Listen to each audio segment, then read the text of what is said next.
ଗ୍ରାମରକ୍ଷୀ ସଂଘର राज्य सभापति। कौन आपणकर दाबी रही कहीं दाबी आम आज सांबादिक सम्मेलन डाकिचु। मुख्य कारण आमर दरमा आज दिन में ग्रामरक्षी पाँच 1800 टका।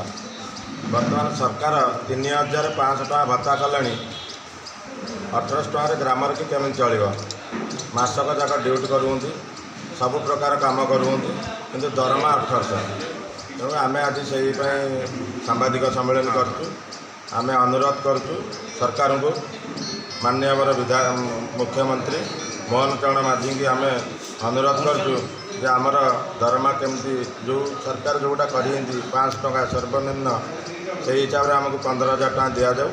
आमर दाबी गुड़िक अच्छी 6टी दाबी ये दाबी गुड़िक भी टे करूँ। आम से आज सांबादिक सम्मेलन कर 500 टका आमर 15,000 टका दरकार दरमा आउ खाली पद भी पूरण कर ड्रेस दिहनी ड्रेस भी दिज्व आमर बीमा योजना अंतर्भुक्त करेंगे।